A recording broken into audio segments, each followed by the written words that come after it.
The law office smelled like old leather and broken promises. Anthony Harris sat in the corner chair, the one with the worn armrest, watching dust particles dance in the afternoon light streaming through the Venetian blinds. His older brother Marcus occupied the seat closest to the mahogany desk, legs crossed, perfectly tailored suit catching the light like armor. Their grandfather's attorney, Gerald Pemberton, adjusted his reading glasses for the third time. The old man had been their family lawyer for 40 years, and today his hands trembled slightly as he opened the thick manila envelope containing Theodore Harris's last will and testament. Anthony's palms were sweating. He wiped them on his jeans, suddenly conscious of how underdressed he was compared to Marcus.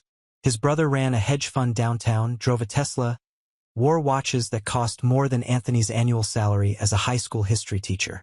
But Grandpa Theodore had always treated them equally. At least Anthony thought he had.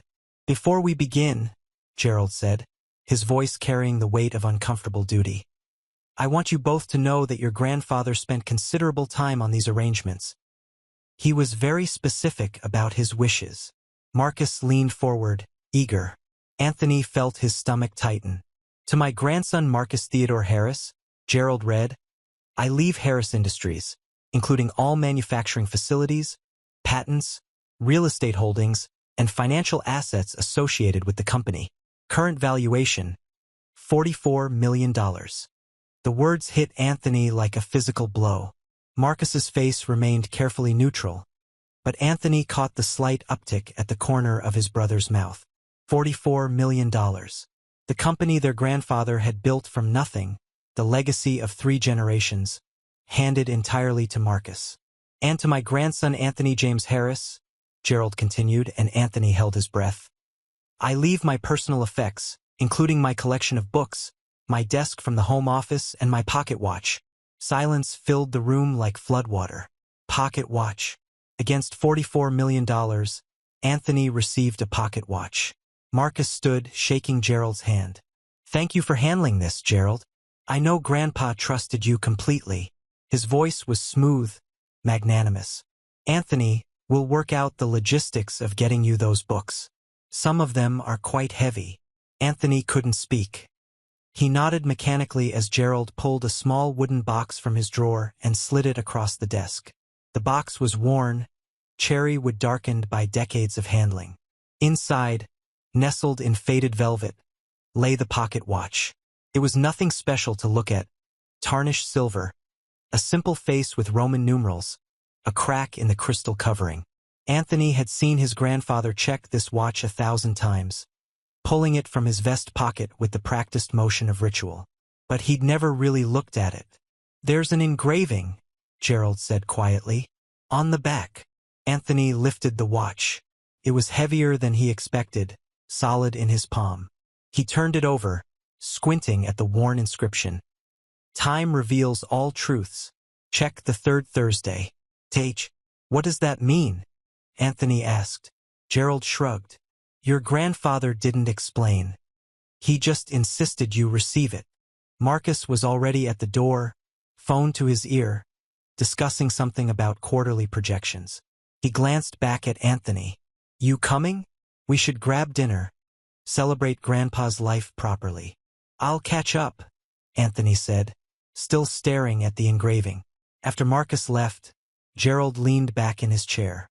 "Your grandfather was the shrewdest man I ever knew, Anthony. He didn't do anything without reason." "Then why give Marcus everything? Did he?" Gerald's eyes held something, a glimmer of knowledge he couldn't or wouldn't share. "Read the engraving again." Anthony did.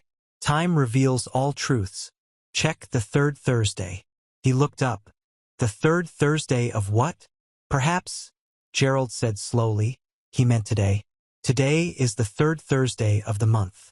Anthony's heart began to race. "Check what?" "That, my boy, is what you need to discover." Anthony drove home in his 10-year-old Honda, the wooden box on the passenger seat. The city blurred past. Glass towers reflecting the sunset. People rushing home from work. The world continuing as if his entire life hadn't just been reduced to a tarnished watch and a cryptic message.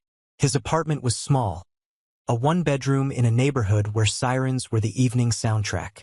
He set the box on his kitchen table, next to a stack of ungraded essays about the Civil War. His students had written about legacy, about what people leave behind. The irony wasn't lost on him. Preparing and narrating this type of story took us long efforts and hard work. So if you are enjoying the story, please consider subscribing to our channel. He made coffee he didn't drink and stared at the watch for an hour. Check the third Thursday. Check what? Where? Then it hit him. Grandpa's desk. The desk Gerald had mentioned was part of his inheritance. It was still at the estate, in the study where Theodore had worked until the day he died. Anthony grabbed his keys. The Harris estate sat on 5 acres in the old money part of town, a sprawling Victorian that had been in the family for 3 generations. Marcus had already claimed it in the will, another asset in his growing empire.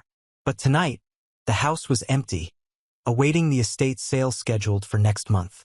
Anthony used his key, the one he'd had since childhood. The door creaked open, and the smell hit him immediately. Pipe tobacco, old books, lemon polish. Grandpa's smell. His throat tightened. He walked through the dark hallway, past family portraits watching him with painted eyes. His grandfather's study was at the back of the house, overlooking the garden where roses still bloomed, untended. The desk dominated the room, a massive oak piece with intricate carvings along the edges. Anthony had done homework at this desk as a kid while Grandpa worked beside him, their pens scratching in comfortable silence. He sat in the leather chair, running his hands over the surface. Check the third Thursday, but check what? He started opening drawers. Old pens, rubber bands, paper clips. The second drawer held files, tax documents, insurance papers, nothing interesting. The third drawer was locked. Anthony's pulse quickened. He tried several keys from the desk's top drawer before finding one that fit. The lock clicked open. Inside was a single leather journal, worn and thick with entries. Anthony lifted it carefully.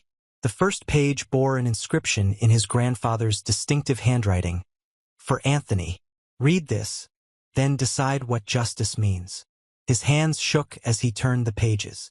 The journal was a meticulous record spanning 30 years. Business decisions, yes, but also something else. Confessions. March 1985. Used insider information from the Peterson contract. Profit, $200,000. Legal? Yes. Right? I'm no longer certain. June 1990. Bought the Riverside property knowing the city planned to relocate families. Made $3 million. Destroyed a community. I can still see Mrs. Chen's face. November 1998. Patent theft from Richards Tech. They couldn't afford to fight. I won. They closed. 40 jobs lost. Page after page, his grandfather documented every moral compromise, every ethical shortcut, every time profit trumped principle. The fortune that became Harris Industries, the $44 million Marcus now controlled, was built on a foundation of legal but questionable decisions. But the journal didn't stop at confession. The later entries shifted. I thought success justified the means. I was wrong. The money is poisoned. Corrupts what it touches. I've watched it change me, change my children. Now I see it reaching for my grandsons. Marcus has my ambition but not my regret. He'll expand the empire without questioning its foundations. The business will consume him as it consumed me. Anthony is different. He chose teaching over profit. He chose purpose over power. He's the only one who might understand what I'm trying to do. Anthony's vision blurred. He wiped his eyes and kept reading. The final entry was dated 2 weeks before Theodore's death. I've made my decision. Marcus gets the business because he'll run it exactly as I did. Ruthlessly, successfully, blindly. It's what he wants, and it will be his burden to bear. But Anthony gets the truth. The watch will lead him here, to this journal, to this moment of choice. Inside this desk is a second document, filed legally but secretly with Gerald. It gives Anthony the power to dissolve the company, to liquidate all assets, and to distribute them according to the attached plan. Reparations to those I wronged, scholarships for communities I damaged, funds for causes that build instead of extract. Gerald has instructions to execute this plan if Anthony presents him with the watch and requests activation of Document 7. Marcus will never know this option exists unless Anthony chooses to tell him. This is not about money. It's about what kind of man Anthony wants to be, what kind of legacy he wants our family to have. The watch's engraving says time reveals all truths. Now the truth is revealed. What will you do with it, grandson? Anthony sat back, his mind reeling. $44 million. Not as an inheritance he didn't receive, but as a decision he now controlled. He could destroy Marcus's empire with a single request to Gerald. He could strip his brother of everything. Or he could walk away, let Marcus keep it all, and live with the knowledge of how that fortune was built. He looked at the watch in his palm. The tarnished silver caught the moonlight streaming through the window. Time reveals all truths. His phone buzzed. Marcus. Dinner tomorrow? Want to discuss your options with the books. Some might be valuable. We could split the proceeds. Split the proceeds. Marcus had no idea he was offering crumbs when Anthony held the power to take everything. Anthony thought about his students writing essays about legacy. What would he tell them? That justice delayed is justice denied? That sins of the fathers shouldn't be visited on the sons? That blood is thicker than truth? He thought about his grandfather, spending his final years documenting his regrets, constructing this elaborate moral test. Theodore could have simply given both grandsons half. Instead, he created a situation where Anthony had to choose. Revenge or mercy, justice or family, truth or peace. Anthony didn't sleep that night. He sat at his kitchen table, the journal open before him, reading and rereading his grandfather's confessions. Each page was a wound, each entry a betrayal of the man he'd thought he knew. Theodore Harris, the grandfather who taught him to play chess, who attended every school play, who told him that character mattered more than cash, that man had built his fortune by crushing others. The Peterson contract, the Riverside displacement, the Richards tech patent theft. These weren't abstract business decisions. They were people's lives destroyed for profit margins. Anthony opened his laptop and started searching. Some of the names in the journal were still findable online. Mrs. Chun, mentioned in the 1990 entry, had died 5 years ago. But her daughter had a Facebook page.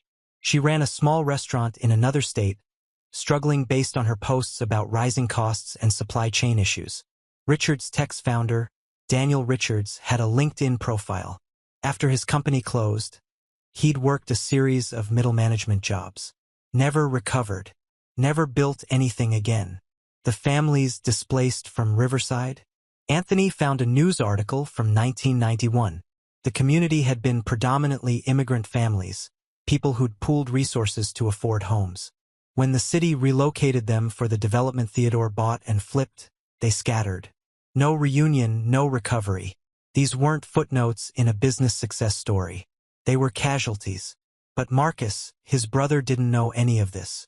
Marcus inherited a company, not the guilt. Was it fair to punish him for their grandfather's sins? Anthony's phone rang. His girlfriend Sarah, calling from the elementary school where she taught. "Hey, how did it go?" she asked. "The will reading?" He texted her earlier with the basic facts. Marcus got millions, he got a watch. "It's complicated," Anthony said. "I'm sorry, babe. I know you didn't expect much, but still. It's hard watching your brother get everything. What if I told you I could take it all away from him?" Silence on the line. Then, "What do you mean?" He explained everything, the journal, the document, the choice. Sarah was quiet for a long moment. "Anthony, what are you going to do?" "I don't know. Part of me wants to activate that document to make things right for all the people Grandpa hurt. But Marcus, he's still my brother. This would destroy him. Would it make things right?" Sarah asked gently. "Or would it just create new victims?" The question hit him hard. "What do you mean?" "Harris Industries employs 300 people. If you dissolve the company, liquidate everything, what happens to them? Their jobs, their families?" Anthony hadn't thought about that. He pulled up the company website. Manufacturing facilities in 3 states. Regional offices. Distribution centers. 300 families depending on paychecks from a business built on moral compromise. I don't know, he admitted. I'm not saying don't do it, Sarah said. I'm just saying, maybe there's a third option. Something between letting Marcus keep everything and burning it all down.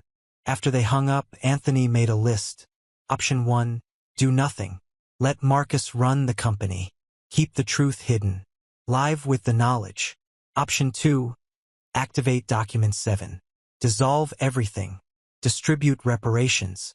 Destroy Marcus and potentially 300 jobs in the process. Option 3? He stared at that question mark for hours.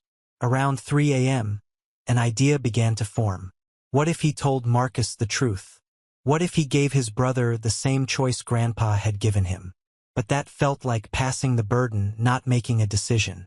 The sun rose over the city, painting his apartment in shades of gold and amber. Anthony's coffee had gone cold hours ago. His eyes burned from lack of sleep. But clarity was emerging. Justice didn't have to be binary. It didn't have to be all or nothing. He opened the journal to a blank page in the back and began writing his own entry. Grandpa, you wanted me to decide what justice means. Here's what I think. Justice isn't about revenge. It's about repair. You hurt people in building this company, and that can't be undone. But maybe it can be balanced. Maybe the fortune built on their backs can be used to lift others up. I'm going to talk to Marcus. I'm going to show him this journal. Tell him the truth about how our family's wealth was made. Then I'm going to offer him a choice. Transform the company into something that gives back, that helps instead of harms, or watch me activate Document 7 and dissolve everything. It's his decision, his burden, his chance to be better than you were, better than I might be. Maybe that's what you wanted all along. Not for me to judge him, but for us to save each other. Time reveals all truths. Now we'll see what truth reveals about us. Anthony called Marcus that morning and asked to meet at the estate. His brother arrived in his Tesla, immaculate in casual designer where that probably cost more than Anthony's monthly rent. This is dramatic, Marcus said, walking into Grandpa's study. What's so important it couldn't wait until dinner? Anthony gestured to the desk. Sit down. We need to talk about the inheritance. Marcus's expression shifted, a flash of defensiveness. Look, I know it seems unfair, but Grandpa made his choice. I'm happy to help you out financially if you need. Sit down, Marcus. Something in Anthony's tone made his brother comply. Anthony placed the journal on the desk between them. Before Grandpa died, he left me more than a watch. He left me the truth about how this family made its money. For the next hour, Anthony walked Marcus through the journal. Every confession, every compromise, every life damaged in pursuit of profit. Marcus's face went through several transformations. Disbelief, anger, denial, finally settling into a pale shock. Dad never said anything. Mom never. They probably didn't know. Grandpa kept it hidden. Until the end. Marcus stood, paced to the window. Why are you telling me this? To make me feel guilty? To taint everything I inherited? I'm telling you because you deserve to know. And because you need to make a choice. Anthony explained Document 7, the power it gave him, the reparations plan Grandpa had outlined. Marcus turned, his face flushed. You're threatening me? Your own brother? You want to destroy everything because our grandfather made some questionable business decisions decades ago. They weren't questionable, Marcus. They were wrong. Legal but wrong. People lost their homes, their businesses, their futures. That's how business works. You think every fortune is built cleanly? Apple, Amazon, Microsoft, they all have skeletons. That's the cost of success. Does that make it right? Marcus slammed his hand on the desk. Right? You want to talk about right? I've worked my whole life to be worthy of this company. I have an MBA from Wharton. I built my own fund from nothing.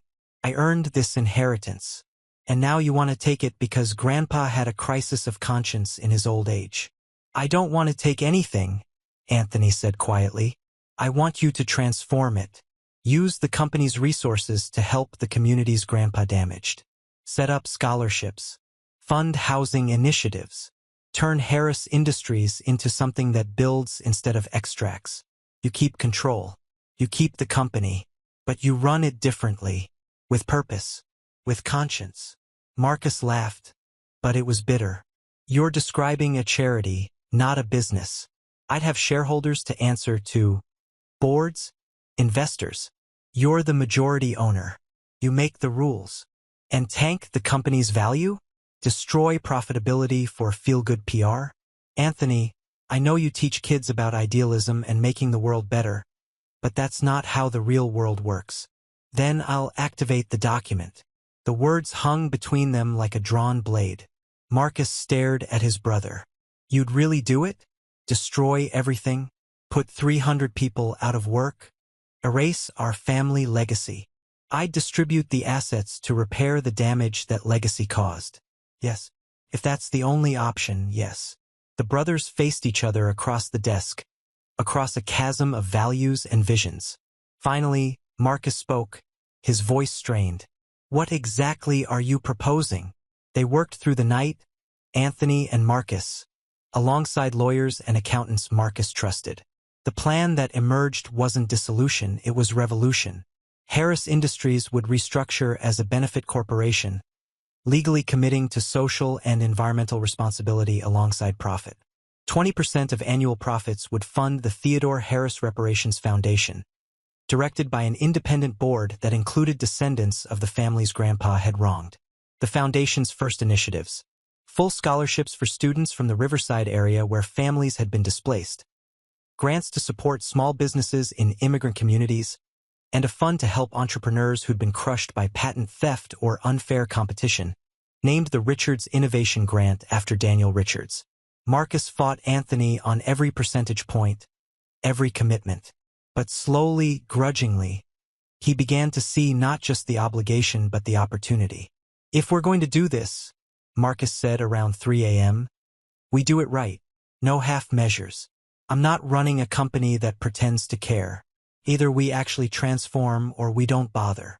6 months later, Anthony stood in the conference room of the newly renamed Harris Legacy Industries, watching Marcus present to the board.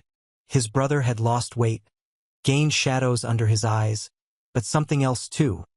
A clarity of purpose Anthony had never seen before. Our third quarter profits are down 8%, Marcus said, but our social impact metrics are exceeding projections.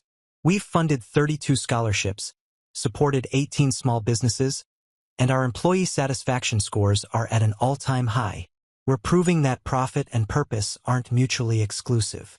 The board members, a mix of traditional investors and social impact advocates, asked tough questions. Marcus answered them all, no longer defending the pursuit of profit above all else, but articulating a vision of business as a force for repair. After the meeting, Marcus found Anthony in the hallway. The shareholders are nervous, Marcus said. Stock price is volatile. We might face a hostile takeover attempt if this quarter doesn't improve. Do you regret it? Anthony asked. Marcus was quiet for a moment, then shook his head. No, I'm terrified, and I'm exhausted, and I miss the simplicity of just chasing money. But no, I don't regret it. Grandpa was right to give you that watch. You gave me something more valuable than the company. You gave me a reason to run it. Sarah joined them carrying coffee. She'd taken a leave from her teaching job to help run the foundation, her passion for education proving invaluable in structuring the scholarship program. Daniel Richards is here, she said quietly. He wants to meet you both.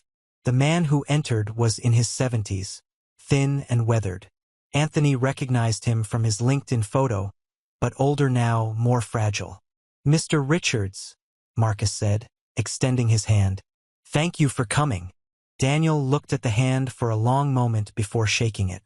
Your grandfather destroyed my company. 30 years ago. I never recovered. I know, Marcus said. I'm sorry. What he did was wrong. The innovation grant, Daniel continued. The one named after me. My granddaughter applied. She's got a prototype for affordable water filtration for developing countries. Your foundation gave her $200,000. Anthony held his breath. She called me crying. Daniel said, his voice breaking. Happy tears. She said someone believed in her idea, her future. She said maybe the world had good people in it after all. He looked at both brothers. I came here to stay angry. I've been angry for 30 years. But that grant, what you're doing, it doesn't erase what happened. Nothing can. But it's something. It's more than nothing. After he left, Marcus sat heavily in a chair. We're going to spend the rest of our lives trying to balance a scale that can never be truly balanced, aren't we? Probably, Anthony said. Is that enough? It has to be. 3 years after the reading of the will, Anthony Harris stood in the Harris Legacy Industries headquarters, a building that now ran on renewable energy, employed transitional workers from rehabilitation programs, and hosted weekly community events in its public spaces. The pocket watch sat on his desk in his new office. He was the chief impact officer now, having left teaching to oversee the foundation full-time. Sarah ran the scholarship program, which had grown to support 300 students annually. Marcus's office was next door. His brother had aged, the stress of transforming a traditional corporation into a social enterprise showing in his silver hair and the permanent crease between his eyes. But he'd also grown, becoming a sought-after speaker on conscious capitalism, a vocal advocate for business reform. The company's value had stabilized after an initial rocky period. They weren't the most profitable manufacturing company anymore, but they were sustainable both environmentally and financially. And they were building something that might outlast them all. Anthony opened the watch, checking the time against his computer. 3:47 p.m. In 13 minutes, they'd announced the latest initiative, a partnership with the city to redevelop the Riverside area, this time with community ownership and affordable housing guaranteed. Mrs. Chen's daughter, Linda, would cut the ribbon. The restaurant she'd struggled to keep open had become a local landmark, and the foundation had helped her open 2 more locations, each employing people from marginalized communities. Anthony's phone buzzed. His own daughter, Emma, now 5 years old, in a video from Sarah's phone. Hi, Daddy. Mommy says you're doing important work. I love you. He smiled, thinking about legacy. What would Emma inherit? Not a fortune built on questionable decisions, but the complicated truth of that fortune's transformation. The ongoing work of repair. The knowledge that mistakes could be acknowledged, if not entirely undone. Gerald Pemberton had passed away the previous year, but before he died, he'd sent Anthony a letter. Your grandfather would be proud. Not because you made the easy choice, there were no easy choices, but because you understood what he was trying to teach. That wealth without conscience is worthless, that power without purpose is poison, and that the truest inheritance we leave is not money but meaning. You gave Marcus a chance to be better. He took it.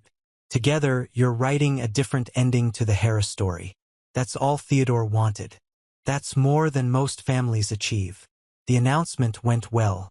Linda Chun spoke about her mother, about displacement and return, about communities broken and rebuilt. Marcus presented the development plans, emphasizing affordable housing and local ownership. Anthony discussed the foundation's role, the ongoing commitment to repair.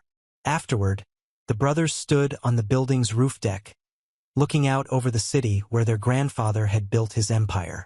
Do you think we're doing enough? Marcus asked. No, Anthony said honestly. But we're doing something. We're trying. That counts. The watch, Marcus said suddenly. Can I see it? Anthony pulled it from his pocket, handed it over. Marcus turned it over, read the engraving for the 100th time since learning its significance. Time reveals all truths, Marcus read. He was right about that, but I think there's another truth he was teaching, that it's never too late to change direction, to choose differently. Even if it costs you everything, maybe especially then. A notification lit up Anthony's phone. The first Riverside development applications were coming in. Families hoping to return to the community they'd been forced from 3 decades ago. The cycle beginning to close or at least bend toward something like justice.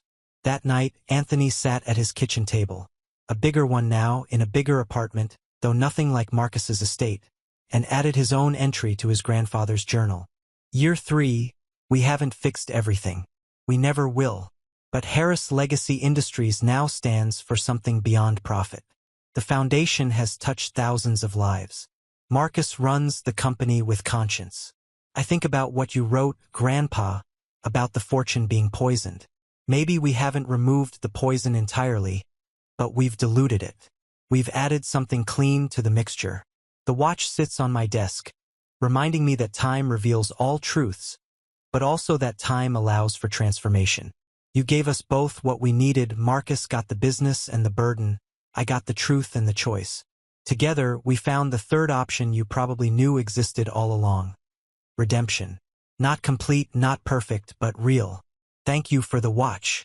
Thank you for the truth. Thank you for believing we could be better than you were, even as you showed us exactly who you'd been. That's the real legacy. Not the money. The possibility of change. He closed the journal and checked the watch one last time before bed. The tarnished silver caught the lamplight, the crack in the crystal catching shadows. Time reveals all truths, and sometimes Anthony thought truth reveals the possibility of grace. Preparing and narrating this type of story took us long efforts and hard work. So if you are enjoying the story, please consider subscribing to our channel.